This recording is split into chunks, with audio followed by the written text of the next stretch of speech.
Alhamdulillah. Assalamualaikum warahmatullahi wabarakatuh. Selamat malam penonton setianya Gus Baraja. Untuk yang barusan mampir, jangan lupa klik tombol subscribe-nya dan jangan lupa juga untuk klik tombol loncengnya agar Anda terus dapat notifikasi ketika saya update video terbaru seperti saat ini. Dan video terbaru dari channel Gus Baraja upload setiap hari pukul 20 jam 8 malam. Terus pantengin, saya insya Allah akan terus kembali konsisten upload setiap hari, mengedukasi Anda, membimbing Anda melalui video. Dan untuk Anda yang ingin mendapatkan video eksklusifnya, silahkan langsung berlangganan dengan cara klik join, kemudian ikuti prosesnya. Nanti Anda akan terus mendapatkan update terbaru, update materi dari saya yang sifatnya eksklusif, tidak secara umum. Kali ini saya akan bahas tentang rahasia doa penarik rezeki, selarasnya hati dan ucapan, kemudian menarik uang dengan sengaja melalui jalur langit. Ini konsepnya adalah konsep iman atau konsep hati ya. Karena rezeki itu pada dasarnya hakikinya bukan bicara tentang konsep kerjaan, bisnis dan sebagainya, tetapi berbicara tentang konsep hati. Kenapa saya mengatakan begitu? Karena memang banyak orang meskipun punya pekerjaan, punya bisnis, tapi mereka merasa kesulitan terus dalam hal finansial. Karena memang yang belum tertata adalah hatinya ya. Nah, kali ini saya ingin memberikan pandangan ke Anda terkait tentang doanya seperti apa, berdoa itu bagaimana, menyelaraskan hati itu bagaimana, memaksimalkan konsep hati, mengambil jalur spiritual atau jalur langit itu seperti apa untuk urusan finansial. Disimak videonya sampai selesai. Namun sebelum itu, saya ingin mengajak Anda, tadi kelupaan, untuk mengikuti acara kopdar bersama saya di lokasi yang saya duduk saat ini, yaitu di Cafe Kopi Sontoloyo ya, di Batu, tanggal 25 Mei dengan tema mental healing atau penyembuhan mental, membentuk mental menjadi mental yang kaya, mental pemenang, mental bahagia. Jadi ikuti programnya kopdar bersama saya. Untuk pendaftarannya langsung hubungi Mbak Vista atau Mas Roni, linknya ada di deskripsi ya. Baik teman-teman, gimana caranya untuk memaksimalkan doa?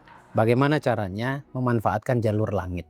Bagaimana memaksimalkan konsep hati untuk urusan finansial? Yang pertama yang harus Anda pahami adalah doa itu seperti apa sih?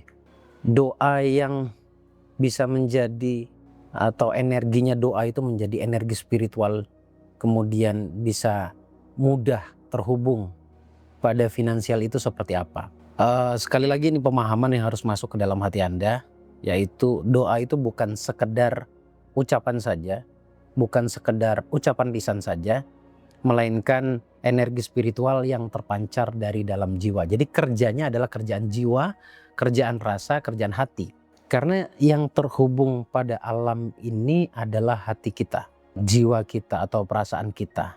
Harusnya ketika doa diucapkan dengan kesadaran, penuh dengan keyakinan yang tinggi, dia akan menjadi atau memiliki getaran yang mampu menembus batas fisik dan membuka pintu-pintu rezeki. Jadi bagaimana caranya apapun yang diucapkan itu menghantarkan atau membentuk menjadi sebuah belief atau menjadi sebuah keyakinan. Masih ingat ya?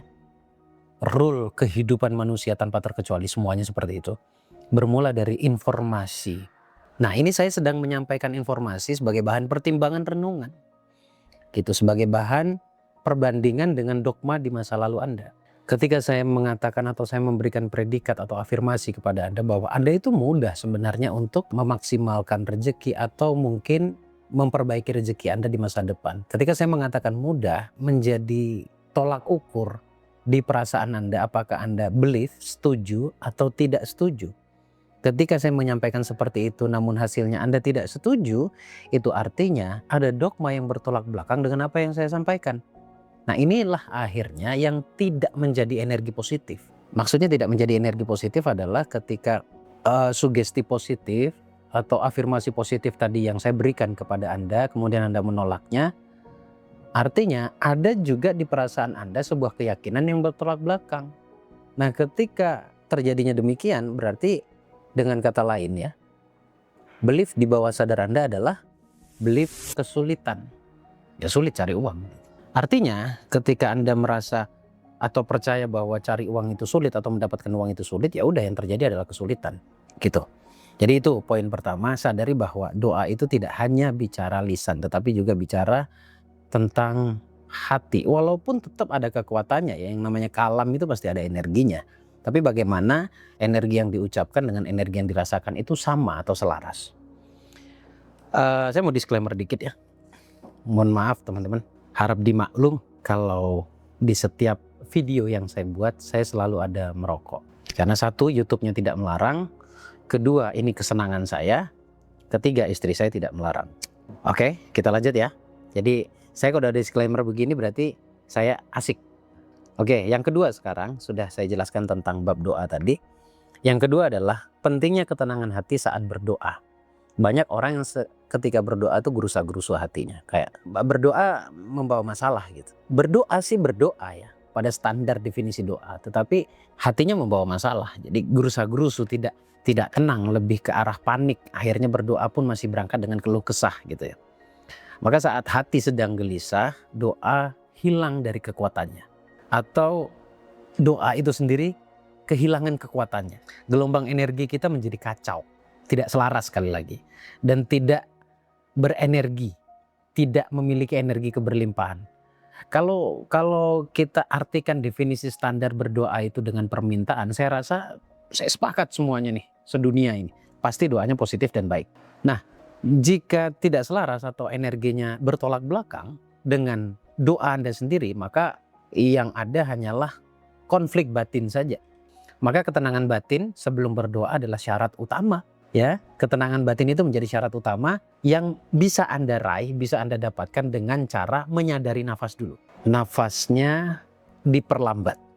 Ini untuk menuju ketenangan tadi itu ya. Nafasnya diperlambat, zikirnya lembut. Saking lembutnya, itu hanya bisa dirasa oleh hati. Tidak hanya mementingkan lisan tapi bisa dirasa oleh dirinya sendiri. Maka ketika berzikir namun tidak bisa dirasa oleh hati kan aneh ya. Aneh rasanya. Ini cuma ngucap saja tapi hatinya nggak connect.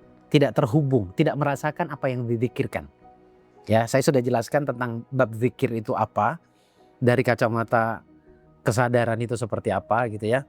Atau begini, lebih mudahnya begini. Ketika Anda memperlambat nafas, kemudian tadi sertakan zikir yang lembut, misalkan karena Anda sedang gelisah, diistighfarkannya. Astagfirullahaladzim. Akhirnya nanti masuknya kerasa. Usahakan itu sampai masuk kerasa dan Anda bisa merasakan istighfarnya Anda. Dengan kata lain, coba timbulkan rasa di dalam diri Anda bahwa Allah tuh melihat Anda. Dalam bahasa ihsan itu kan dikatakan bahwa berdoalah seakan kau melihatku. Tetapi jika tidak bisa, sadari saja bahwa aku melihatmu. Jadi Allah melihat kita.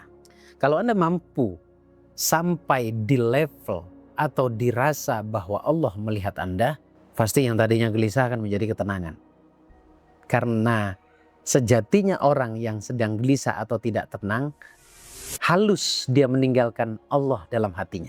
Nah, kita pelan-pelan ya menjelaskannya ya.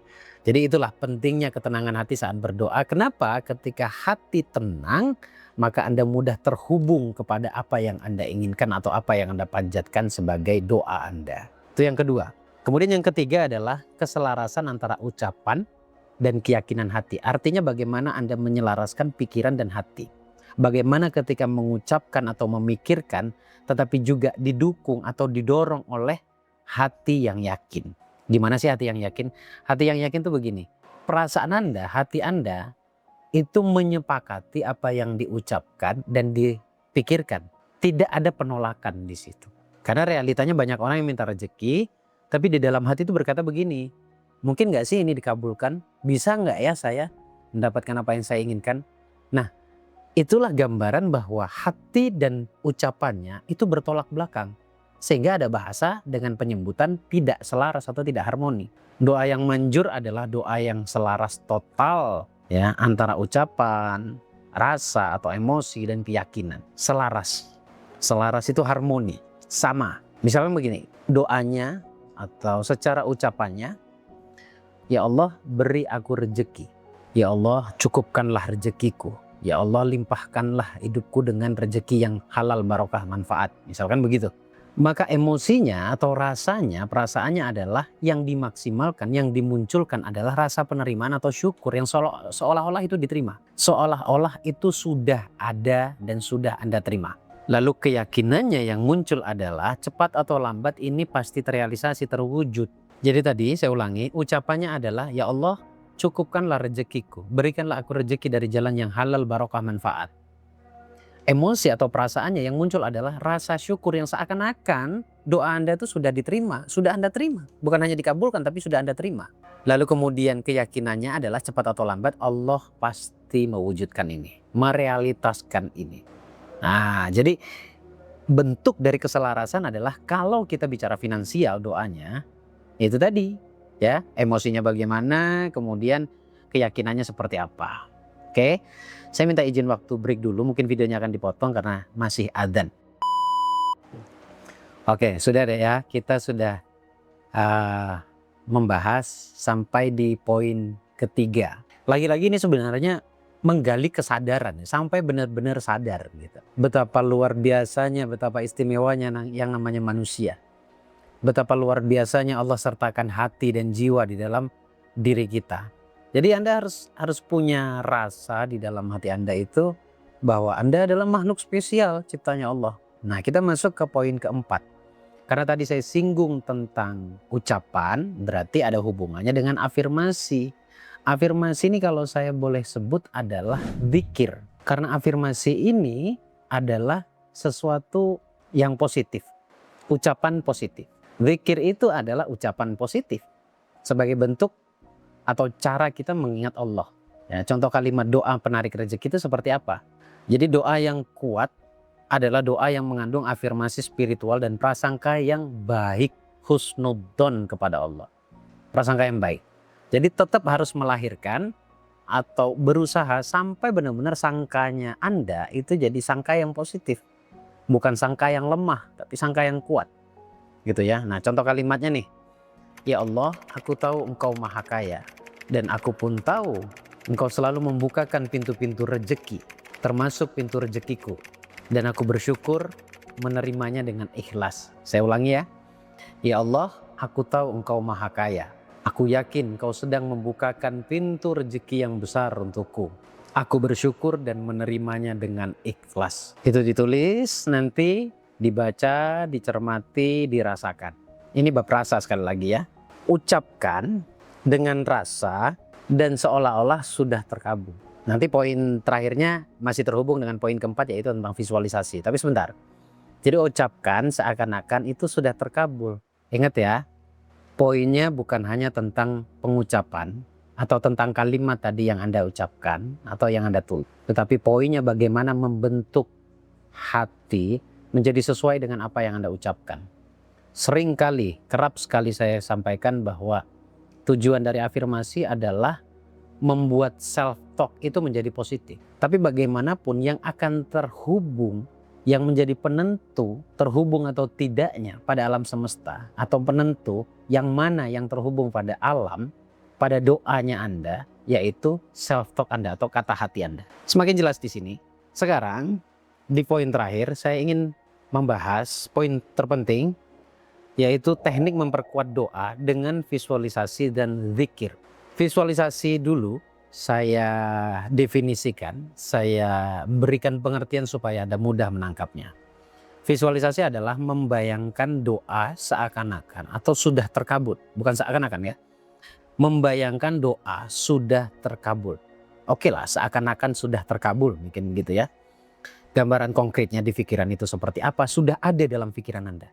Banyak orang yang berdoa minta duit, tetapi dia tidak memberikan gambaran secara konkret duit itu di dalam pikirannya atau uang itu di dalam pikirannya tidak tergambarkan secara nyata. Jadi harus ada energinya. Nah, untuk mendapatkan energi tersebut adalah dengan cara menggambarkan secara konkret di pikiran. Mungkin bahasa kampungnya begini deh. Anda tahu melamun atau Anda pernah melamun? Bagi saya itu sebenar-benarnya visualisasi. Ya, itu aja. Biar nggak susah. Karena ketika saya menjelaskan tentang visualisasi, akan random nih nanti di pikiran Anda ya. Ada beberapa orang yang masih belum paham. Tapi ketika saya gunakan kata yang paling sering orang lakukan, baik itu secara tidak sadar, yaitu melamun. Karena jujurnya melamun itu kebanyakan tidak direncana. Dan poinnya yang saya katakan bahwa visualisasi adalah ngelamun juga, bahwa ternyata, coba Anda bisa kritisi nanti kalau saya salah, ketika kita melamun atau ketika Anda melamun, Anda itu tidak sadar kalau Anda itu sedang melamun. Artinya Anda masuk ke dalam lamunan dan membuat sebuah rule cerita seakan-akan itu sudah terjadi. Itulah ngelamun. Nah, ketika mengambil definisi itu, inilah yang akhirnya saya katakan bahwa visualisasi itu sama dengan melamun. Sama persis, gitu ya. Nah, kalau zikirnya sebagai penghantarnya juga, saya sudah jelaskan di video sebelumnya. Anda bisa cek satu amalan yang bisa Anda ulang-ulang, repetisi, tapi sekali lagi ini bukan bicara tentang jumlah, jadi nggak usah tanya jumlah. Kalau tanya jumlah itu namanya orang yang belum sadar. Tujuannya adalah zikir ini bisa bagaimana menyentuh hati, dan bisa sama seperti apa yang diucapkan. Ya, ini kata sifat. Sifatnya Allah. Amalannya adalah ya Allah, ya Razak, ya Ghani. Ya Razak. Ya Razak itu adalah Sang Maha Pemberi rezeki. Jadi Anda harus bisa menggambarkan sifat Allah tersebut, yaitu menjadi orang yang juga bisa memberikan rezeki atau bersedekah pada orang lain. Kemudian ya Ghaninya, singkat saja ya Ghaninya adalah Sang Maha Kaya. Nah, Sang Maha Kaya adalah atau bicara tentang mental kaya. Nah, Anda bisa cek di video sebelumnya ya, ada juga tuh saya membahas tentang mental kaya itu kayak apa dan bagaimana cara membentuknya. Jadi amalannya atau zikirnya adalah ya Allah, ya Razak, ya Ghani.